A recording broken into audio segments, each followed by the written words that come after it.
This is Randy Finney with Right Side of the Chart, and this is an early session update for Tuesday, September 10th, 2024. It's 9:07 a.m. Eastern Time, so I'm starting the video, and just felt like getting one out early. There's nothing earth-shattering here to cover, but I do want to go over the key levels to watch on both the stock market, key stocks, key sectors. In that, I'll kind of update some of the recently highlighted trade ideas. I'll try to get to financials. Of course, right now, as far as the stock market goes, I'm still putting a very heavy weighting, and have been. I mean, it's really run the market. NVDA, the whole AI thing, I'm going to talk a little bit about that, Apple's earnings. Let me just start out with, what's kept me a little bit comfortably long in the last, I've been, flip-flop the last couple days, but long Friday morning, then back short, and then reversing back from short to long yesterday morning, for the reasons previously stated, and I'm still long. And one of those things is, and I didn't cover this yesterday, but, I keep an eye right now. Earnings season's out of the way, so we don't have to worry about that. There's not a stock out there that I'm aware of or I believe that exists that's going to report. There's always stragglers after earnings season, stock here and there. But the big ones, the market-leading FANG, Mag 7, whatever you want to call them, they're out of the way, the big banks, everything. So you're in that kind of quiet period. So we don't have to watch the earnings calendar. During earnings season, I always say keep an eye on the earnings calendar. You can find that under resources here on right side of the chart. Click on resources, and I use this every day, every single day. Tools of the trade down here, and the ones I like to use all the time are the earnings calculator and economic calendar. When you click on the economic calendar, you can see this week there's been nothing to worry about. They give you the market moving events are in red. And of course, if you're trading, let's say natural gas, crude oil, you want to know when those weekly inventory reports come out. But as you can see, this kind of green lights you to an extent to be long. Number one, the market inherently goes up. 99% of people are bullish, want to buy stocks. That's probably an understatement. Relatively speaking, if you're looking at the broad, population, very few want to short stocks. So we're the minority. And so it's going to drift up, and you can see here there's nothing really until, we do have CPI, and that's always a big event. But here's the thing. The CPI, there's been no surprises lately. We can watch crude oil, we can watch natural gas, we can watch broad-based commodity index, we can look at Zillow. I do all the time looking at the various markets on the, Redfin, Zillow, all those real estate sites. Things have kind of quieted down. There's no surprises lately in the CPI. And even if there were, it'd probably be chalked off to an aberration. I don't think anything that happens tomorrow with the CPI is going to change anything the Fed's going to do or think. And it's not even their preferred inflation gauge measure anyways. Now you also have, so here it is. So we pretty much have a kind of a green light as far as, and again, there's missiles could fly in the Middle East tomorrow, things like that are out of our control. We can't trade around, random black swan type events. But that there's not going to be any major earnings shocks or probably anything that's going to potentially move the market until Thursday. So that, and we're near term oversold. So just trying to share, my mindset and why I've been keep looking at these support levels to go long, even though I have that longer term bearish outlook. Most importantly, again, is the fact, we'll go back to the charts. These are not just minor, but pretty decent support levels here. And I'm talking about, I go back here a little bit. Let me populate. Just scrunched it too much. I got to change the time frame again. 3 months on NQ, the NASDAQ futures. Again, this to me has been a big level, and the fact we undercut it and then regained it is bullish. And then as the update I got out to you this morning, there was that downtrend line. Remember, that's where the first arrow break was. We took that out. So now we have our next resistance up here at 18,827-ish. We break that, we go to the next one, and then the next one. So this is my current scenario. I would love to see this happen by the close Wednesday, so I can book profits on the current longs and quite possibly get back short, but I'm also not ruling out a move up to here. So these are, we'll call it a target zone. There could be more. Remember these 60-minute divergent lows.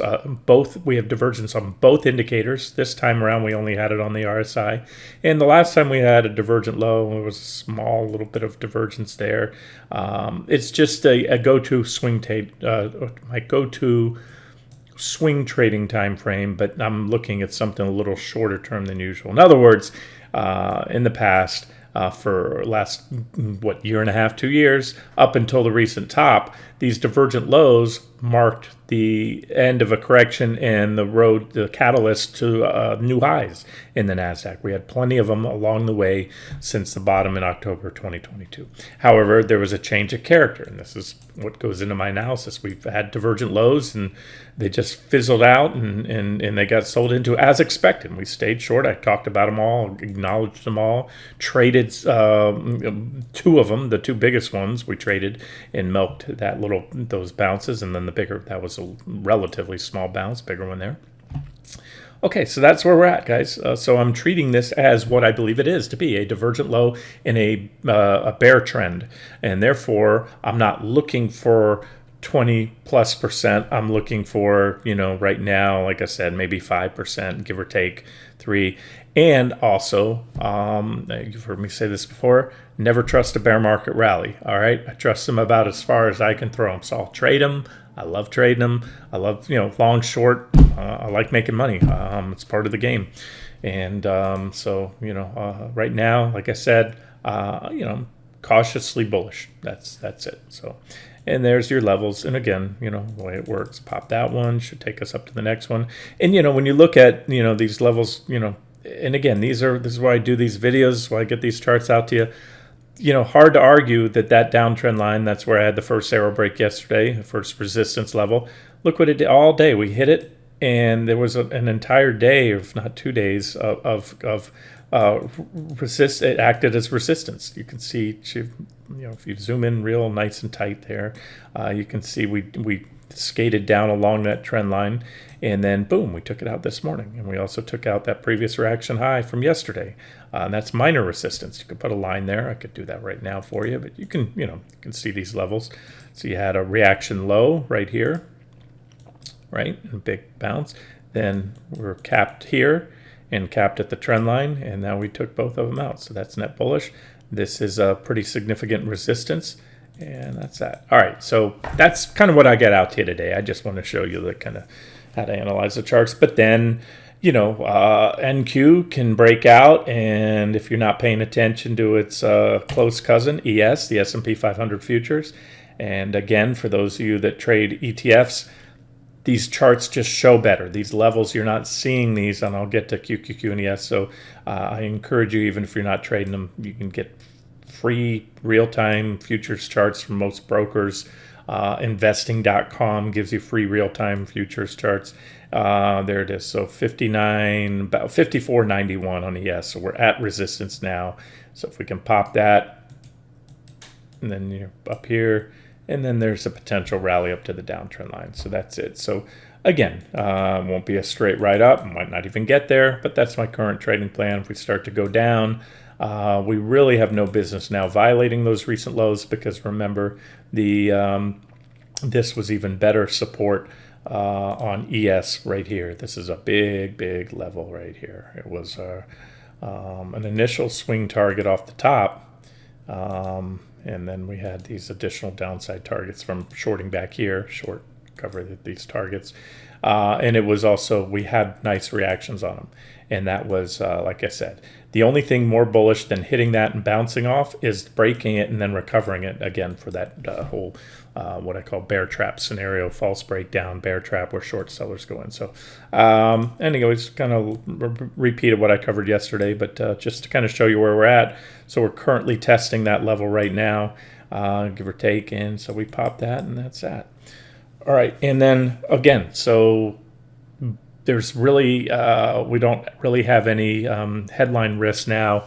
Apple did their little hoorah event. They're trading down in pre-market. I'll talk on that real quick.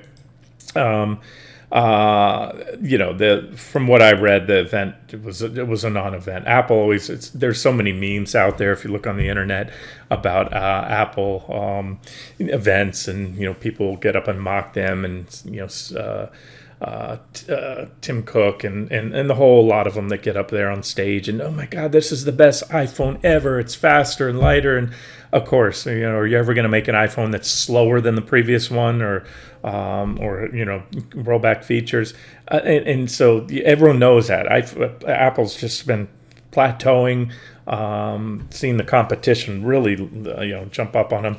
And what they do, and I'll give Apple credit for this, their AI, there was a lot of anticipation. Oh, Apple's going to get in the AI game, and their all new iPhones, starting with the 16, are going to be the only ones that'll have their AI.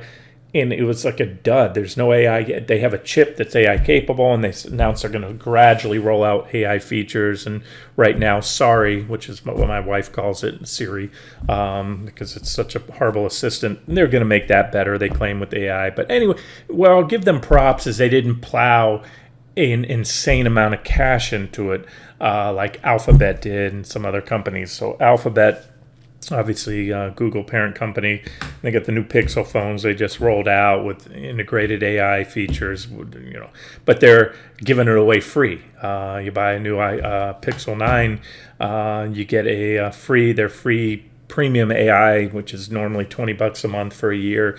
So my point is, they've yet to see any return on investment there. And so from that aspect, I and others think this AI hype's overblown. And in fact, when you look at the features on a Pixel, they're just advanced search features. They're not AI. Everyone's using this term AI. These big tech companies, all nilly-willy. They're just, for the most part, what do you call it? Incremental advances in search functions. And same thing with the Apple AI. It's going to be, help you search photos and add things to your calendar that one app can talk to another. I honest to goodness, I don't think that would really qualify as AI, artificial intelligence. It's just an iteration of the current technology. That's my 2 cents, guys. I'm not an expert there.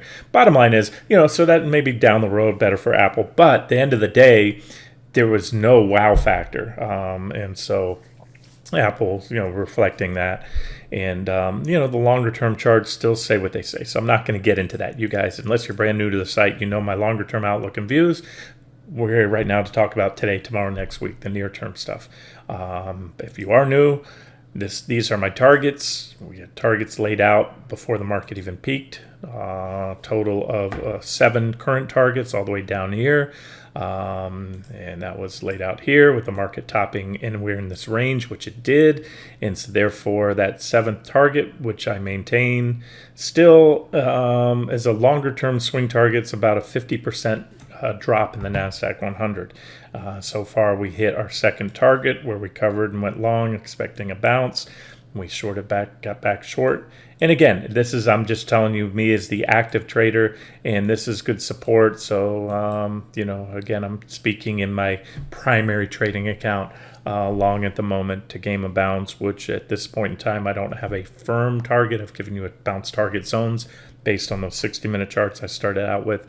And that's kind of bigger picture. So when this bounce, when and if it runs its course, or when everything runs its course, there's a potential downtrend line. That's the same one we've been targeting, and let me share this with you here on the 60-minute chart.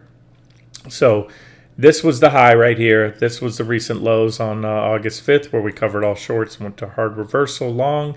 And you can see, you can't see, but I'm going to show it. That's a 76. So we hit a key Fibonacci retracement, and I'm viewing this as a counter trend bounce. We went right up to the 78.6 Fibonacci retracement.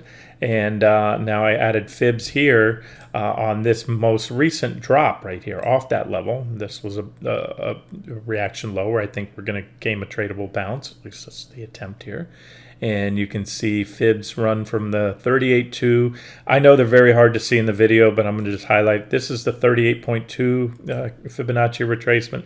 This is the 50%, and this is the 61.8. which actually coincides with the 61.8 off this drop here. So, and what I just drew out for you are on the most recent drop. And so that also meshes with my bounce targets area. So I have two trend lines on this one, on QQQ. It's a little different what I showed you on the future. One off the high that captures this reaction high from about late August, about the 20, I'll tell you when that is. August 22nd. That would be, at this point in time, kind of my maximum bounce. And it would be in the realm of a typical counter trend bounce. There's a 61.8 fib. Remember, trend lines are dynamic. They change over time, every day. They come in at a lower level. So if we were to zigzag up to that level and retrace 61.8, by the time we got there, it would come in right almost perfectly with this trend line. And so that's it. So there's a max bounce target. Just to measure it out from the lows recently, that would be a run of about 5. It's what I told you yesterday, actually. It's the same thing. I told you about a 5% potential upside counter trend bounce in QQQ. And with a minimum target here of about, there's the 38.2. Nope, it's a little higher. 38.2 is there. It comes in closer to this minor downtrend line here, this first downtrend line. So 38.2. So here it is, guys. From here to here, this is my bounce target zone. It's a relatively tight range. It's not a nilly-willy like, oh, we can go here, we can go there.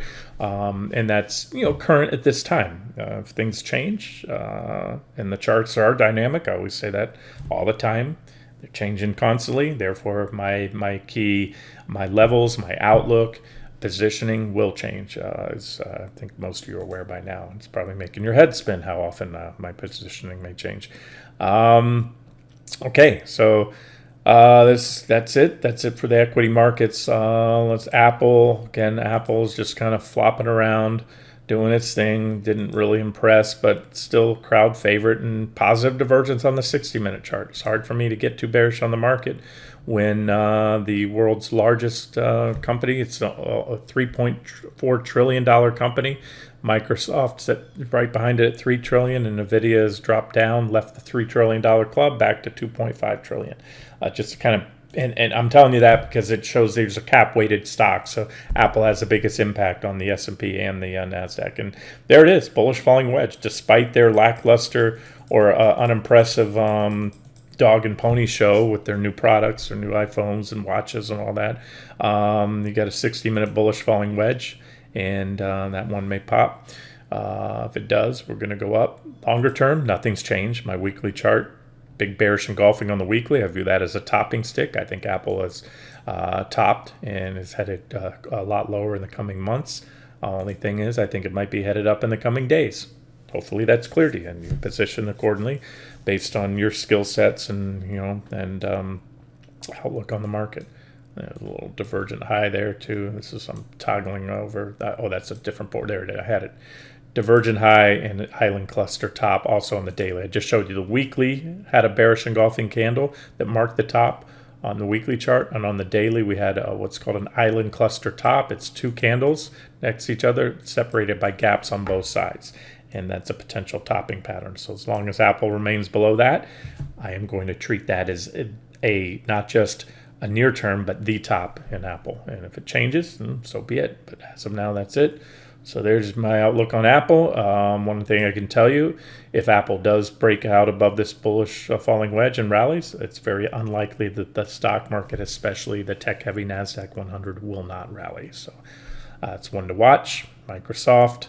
Also coming off, it's got some, still holding that divergence equal to, about equal lows in the indicators with lower lows in prices. That qualifies as positive divergence and at support to boot. And there's a trend line there. And the big one, NVIDIA. This is a pure play long trade idea if you want, or also a don't get crazy short or stay long until this one goes, because, again, I've been harping on this a lot. It bears repeating. This is a primary beautiful, is the term I use it. Not to sound like Trump there with that beautiful. I didn't mean to do that. But it's a beautiful trend line off the October lows. We recovered all our NVIDIA and all our shorts there, gained the bounce. We hit it again. And it's a trend line I do think will go. Could go today, tomorrow, or next week. But I think there's going to be another, the dip buyers are going to come in and buy. And they so far 1, 2, 3, 4, now 5. This is day 5. We're in pre-market, so the candle's white. 5 successful tests so far, where the bears just can't take it down below here of that trend line. So again, if this only one stock I could watch for the entire market, it'd be this one. So when this one goes, clearly takes out that trend line on a daily closing basis, and clearly takes out this BOD, benefit of the doubt support there in the 200 days, then it's lights out. That's when we get to the fun, where the market's just waterfall selling, and we sit back and just watch our short trades print money day after day in a very fast fashion. Until then, again, sport is sport until less broken. This is a crowd favorite. Everybody loves this stock. I get phone calls from friends of mine that don't know the first thing about investment trading, and hey Randy, hey, is it a good time to buy NVIDIA? Again, it's hard for those people. You can try to explain the difference of active trading if you're nimble and you can catch a bounce, and if it reverses. So I'm sitting here the last day or two talking all this bull speak, near-term bounce, but like I said, I will flip on a dime if the market all of a sudden craps out. We are in and have been in a distribution mode in the market. Big tech stocks, the financials have broken down recently, but I just wanted to again point to NVIDIA. Watch these. These are the things to watch. Broadcom, like I said, another successful, still above the 200-day moving averages. Hit them there. And if it can regain this trend line, you're probably going to see a little short squeeze. All those folks that sold the earnings, you'll probably see a gap backfill and a rally into the trend line, which off those 200-day moving averages, if so, that's an 11% pop in Broadcom. Broadcom is not a Mag 7, but it's actually a Mag 8. When you look at the top components of the NASDAQ 100, which I'm going to show you right here, and you can see my little watch list to the side. It loads all components of the NASDAQ 100 weighted by market cap. That's how I have it sorted. You probably can't see it in the video. 3.4 trillion, So you have Apple, Microsoft, NVIDIA, Alphabet, Amazon, Meta, and Tesla, what people call the Mag 7. And then right there behind it, and not far behind, is Broadcom. So it's the, you want to call it, it's the Mag 8, or the 8th, if you want to call it that, whatever. My point is, it's both a mathematically important stock due to the heavy weighting in NASDAQ 100, as well as leading AI and chip maker stocks. So there it is. So, and again, these are levels I think go. It's just a matter of when are they going to go. You want to get too aggressively short before they go. I think you'll be paid down the road, but you might have to ride out a drawdown before then. There's opening bell. Okay, so that's that. And I posted this yesterday a couple times in the comment section. I did include it in a post, but one thing I'm watching, and I would encourage you to keep an eye on too, is the dollar-yen pair. Again, primary, very significant uptrend line. And an uptrend line I also think will go. However, as of now, it is successfully defending that trend line after a brief whipsaw down below it. And remember, whipsaws are potentially powerful, but we're right on the trend line, so keep an eye on that. Divergent low, we could rally, and that's going to be net bullish, or it could be. There's been an on-off relationship there for the stock market. The other one I watched too, the other second largest component of the dollar index is the euro, and I highlighted this for you back here recently, calling for a drop in the euro. I think I have that chart here somewhere. Here it is. This was on August 21st, and that we peaked right there. We had a breakdown of that little wedge, made a marginal slightly higher high. Still a divergent high, and we corrected, and we have now positive divergence. So if this rallies, that's going to be net. That's typically net bullish for the stock market and gold and silver as well. So there's your update on the currencies. And then the financials, somebody asked yesterday my thoughts, and yeah, look, a lot of broken down. In fact, I just want to reiterate, I still like this sector from an intermediate to longer term perspective. I don't think it's going to melt down or do anything big to the downside until the stock market, broad market rolls over and tech rolls over. Tech's going to put a bid kind of under everything, the risk on index. So Bitcoin, as I shared, should rally, Ethereum, but yeah, financials. If you're a typical swing trader and you took a starter short, it's never been a full. I don't think it should be a full position until 44.19 goes or 44. But it's pretty weak, and a lot of these stocks have just broken down. So if you want some alpha, you want to actually enhance performance, you can trade a diversified portfolio at this very moment, be long tech and short financials. Again, you want to add to the chance your financials are going to really start paying off. Wait until everything else breaks down, we get the next sell signals. But JP Morgan's already broken down. There's a few more that I've been watching. I've covered these extensively in videos recently. MasterCard needs to go. I know Berkshire, a lot of them have already broken down. So again, nothing's changed in my intermediate to longer term outlook. Berkshire broke down, but there's a couple just clinging on, like this one, SPGI, S&P Global, one of the top financial companies. Look at that beautiful trend line. By the way, this is a short setup. Set an alert. If you get a solid day break of that, solid intraday break, especially ideally a daily close, and especially if the financials, if you can, let's say XLF takes out that benefit of the doubt support level I just showed you, and there's your minimum target, and that's just a minimum target. I'm not, and that's going to be that in itself 7% drop. Second target down here, and that's about a 15% drop. So, anyways, still looking good. But again, the market, if they're going to bounce for the next day or two, it's going to at least provide a net tailwind for the financials.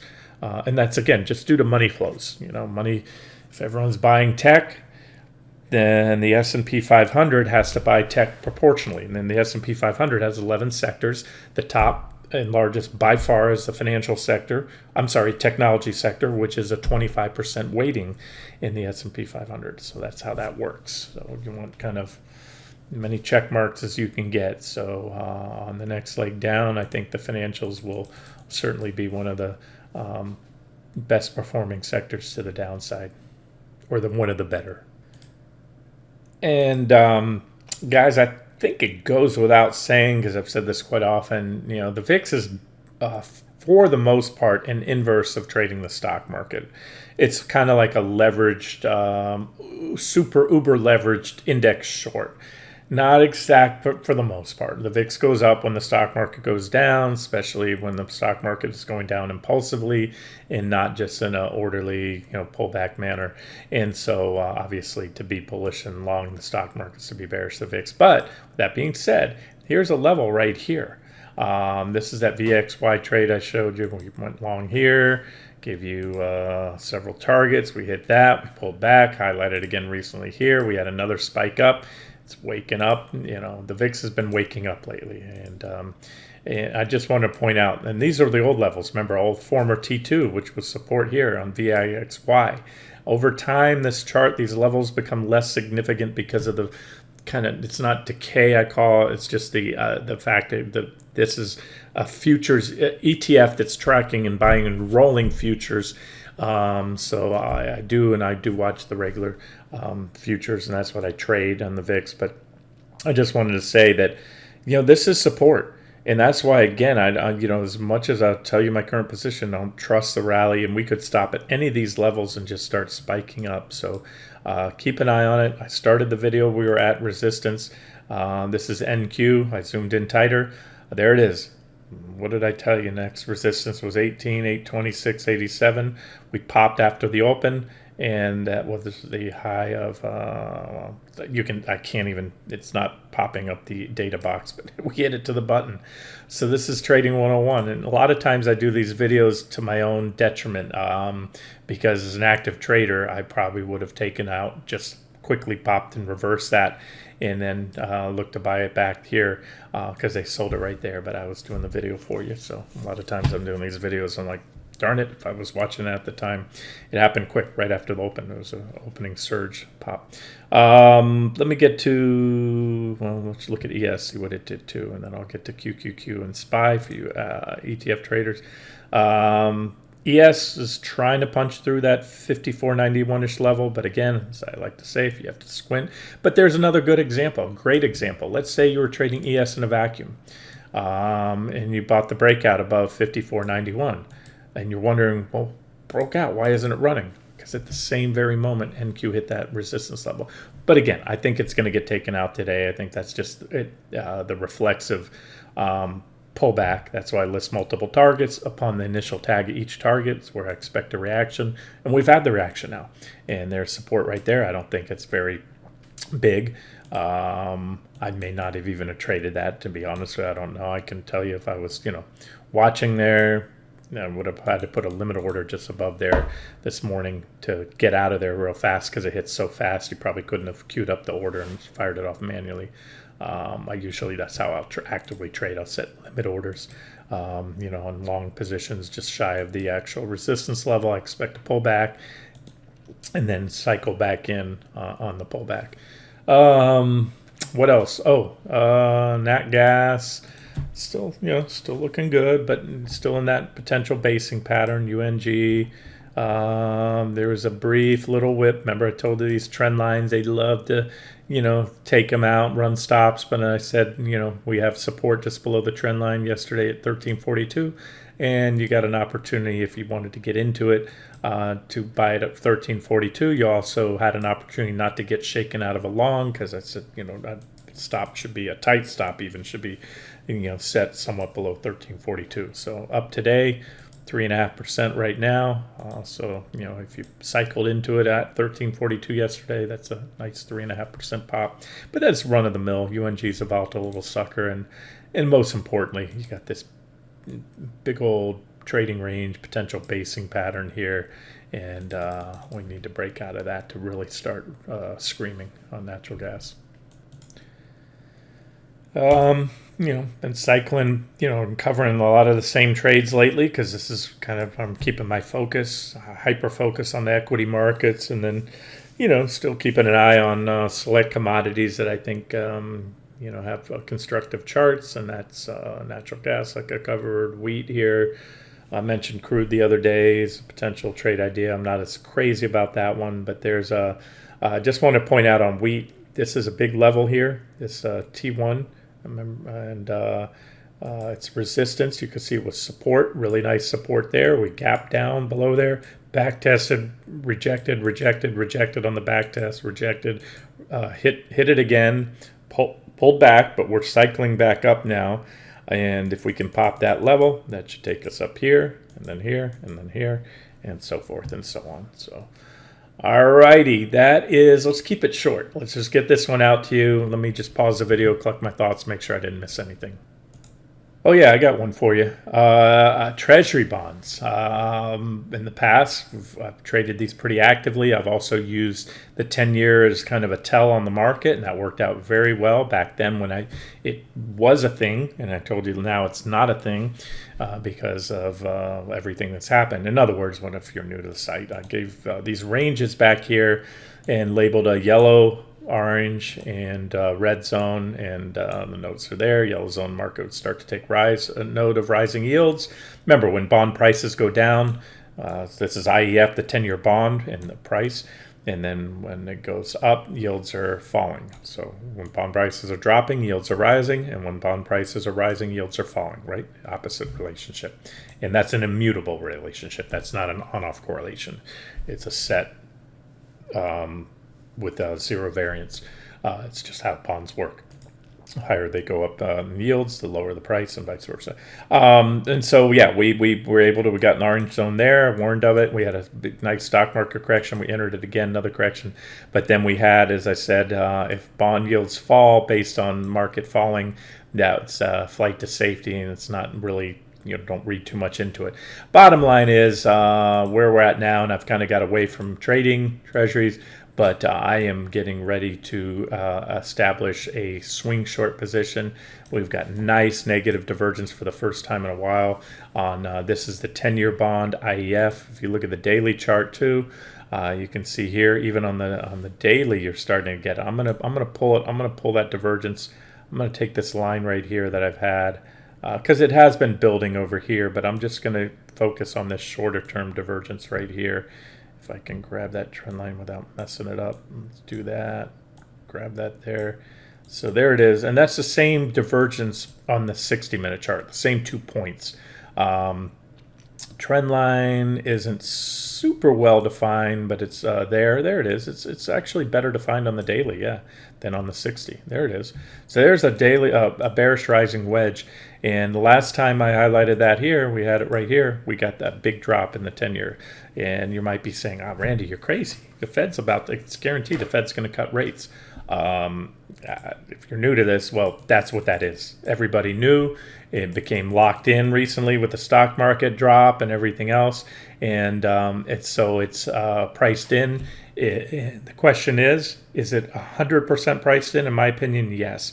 And there's also other variables, and most importantly, if you're new to this or new to kind of financial markets, the Fed, what they cut is called the federal funds rate, and that's an overnight lending rate that banks can borrow from the Fed, literally overnight. So it's a 1 day or less term. This is the 10-year Treasury bond. That's just locking in a bond rate yield, buying a bond with a 10-year maturity. And the Fed has absolutely no control, no direct control. They can certainly try to influence the market and pick up the phone and call Yellen and tell her to issue more bonds in this range or that range. She's the Treasury head, and so but the Fed does not set the rate on Treasury bonds. Those rates are set by market forces, market dynamics, and so I just want to make that clear. So that's it. So a nice setup. And I haven't started a position yet, and I might today. I'm confident enough that even without a sell signal, I'll probably start to scale in and treat this as more of a trend position. And then, usually I'll use the 30-year. TLT is a 30-year bond. There's the big divergence there, the negative divergence on the 30-year. You get more juice because a 30-year bond, because the maturity is longer, it has a higher duration. Duration is a term in the bond market, financial industry, for how much a bond price will react to a given change in interest rates. So in other words, 1% change in rates is going to affect the price more on a 30-year bond than it will in a 10-year bond. And so it's kind of the same premise that I have with trading, when I'm bullish on gold or bearish on gold. Sometimes I'll buy gold, but quite often I'll use silver or GDX because they go up or down in the same direction as gold, just in higher percentages because they're more volatile. So it's the same premise with the TLT. And I use ZB, the Treasury bond future. And for those of you futures traders, this is what it looks like right here. So you have effectively right now close to, remember the futures are just, they're not tracking the spot 30-year exactly, but very close. That's a flat line there, and there's so for all intents and purposes, you have negative divergence, as you will on any marginal new high anytime soon. And so that's what the 30-year looks like. I don't have a great, I can draw it. Yeah, I do have a great trend line. It's a pretty decent one right there. And that's a likely target. So if you're trying to wonder where I'll be swinging this down to, I have price support right here. So I'm looking at probably about a 4.25% drop right there down to the target intersecting uptrend line, which again, intersecting because it's not going to do this. It's going to do this. And so there it is. So that's it, guys. I don't have a hard entry on the 30-year or the 10-year right now because I don't have a super well-defined support or resistance level. And I'm going to continue to focus on, look over the charts. I look at TYX. That's the yield on the 30-year. That's a 60-minute chart, positive, aka bullish divergence. What you want to see, remember, the yield is going to be upside down or inverse version of the bond prices. And but I do have longer term. Oh yeah, longer term here. Very nice support. This is my weekly chart of TYX. Again, the 30-year Treasury bond yield. And see, this was a line. I've had this line here since created that line back in December of 2023. Okay, so almost a year ago. And it was resistance right here. We had a trading range in that range. We broke above it. And then we went out, put a big bearish rising wedge, broke down, back tested it there successfully.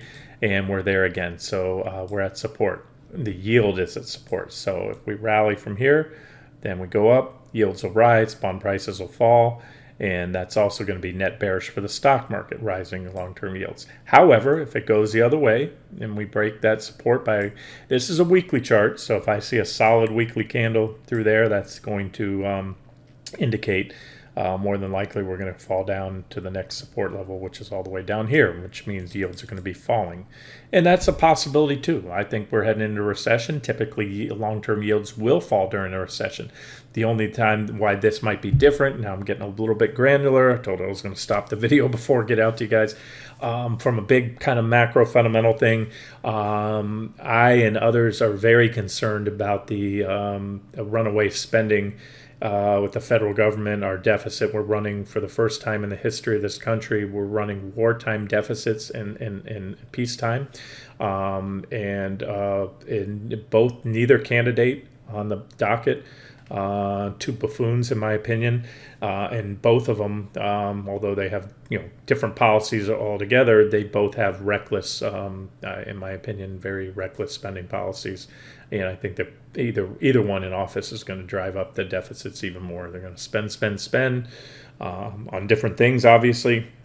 And so where I'm going with this is we could see one of the first recessions in history where you actually see, instead of long-term interest rates going down due to that's usually the case in a recession due to future economic growth expectations as being weak and soft, plus which also correlates to lower inflation.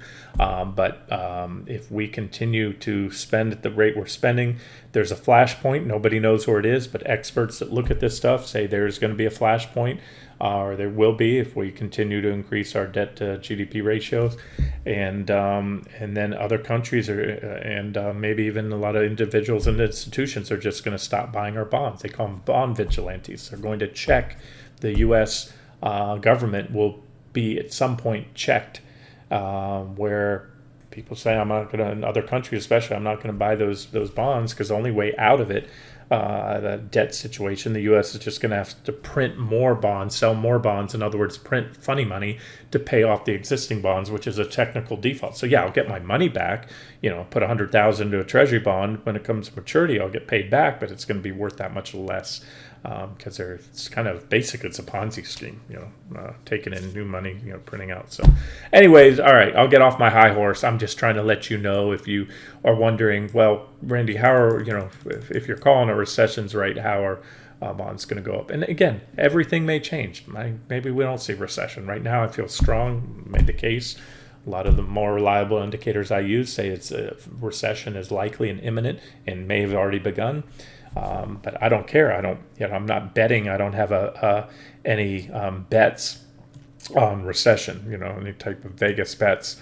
I could care less if we have a recession or not. I'm trading the charts, trading what the charts tell me, and I'm just saying a recession is the most likely scenario, and then where that'll impact the market. But there it is, guys. That's nice support right there. And so that's the case for if we do bounce. And I do take a short on CB and or TLT, the Treasury 30-year Treasury bond ETF. That's a potential swing target to see yields tick back up to about, that's 4.4 on the 30-year right there, the yield, TYX, and that would be that. Okay, I've rambled on long enough about fundamental stuff most of you probably don't care about, but again, it's all about the technicals. I could sit here all day long and tell you where I think long-term rates are going based on fundamentals. That doesn't matter. The charts are going to tell me how to position, and all I can tell you is, longer term, we ended a secular bear market in interest rates that peaked. It started back in the early 80s, 1981 to be exact, ended in COVID, and then we broke out of that channel here. So I still maintain longer term. We've embarked on a new period of rising rates, but this is a huge secular chart. Rates could continue to fall for quite some time, maybe even come in and back test this. And so I'm open to anything, especially in the near term. All right, let me wrap it up here, get the video out to you guys. This has been Randy Finney with Right Side of the Chart. Have a great day.